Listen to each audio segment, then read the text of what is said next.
हामी बिपी कोइराला स्वास्थ्य विज्ञान प्रतिष्ठानको भिसी अफिस कार्यालय अगाडि विरोध जनाइरहेछौँ। ड्युटी थिएन हजुरको? ड्युटी मेरो हिजो चाहिँ इभिनिङ थियो। ड्युटी सकेर अनि सबै कुरा जानकारी गराएर हामी चाहिँ सबैजना पेन डाउनमा बसिरहेछौँ। पेन डाउन हुनुको मुख्य कारण चाहिँ के हो? मुख्य कारण यहाँ भएको मेडिकल अफिसरहरूमाथि भएको श्रम शोषण र अधिकार जुन तलबहरू जुन दिनुपर्ने हो, जुन फेसिलिटीहरू दिनुपर्ने हो, त्योहरू हामीले नपाइसकेर हामी चाहिँ के भन्छ भन्दाखेरि हामी चाहिँ आफ्नो मनले चाहेर पनि ड्युटी गर्न सकिरहेको छैनौँ। मनले चाहे पनि अब गोजी खाली भइसकेपछि हामी चाहिँ यो विरोध जनाएको हो। गोजी खाली हो, तलब कति छ, कति हुनुपर्ने? यहाँ नेपाल सरकारले तोके मापदण्ड हिसाबमा 8औं तहको मेडिकल अधिकृतको पनि यहाँ तलब स्केलमा चाहिँ नम्याच गरिसकेपछि यहाँ चाहिँ स्थापना कालदेखि नै 34,500 मै चलिरहेछ र त्यही बेसिक स्यालेरी अझै पनि त्यही नै यिनीहरूको नियमनिष्ठ हिसाबमा चलिरहेछ।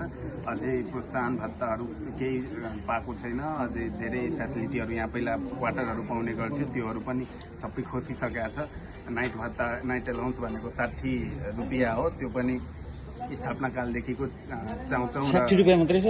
चाउचाउ र अन्डा खान दिन्थ्यो, त्यही अझै पनि कन्टिन्यू छ। अहिलेको जमानामा त महँगाई सबै बढिसकेपछि 60 रुपियाँमा त अहिले चिया पनि गाह्रै छ 2 कप खान।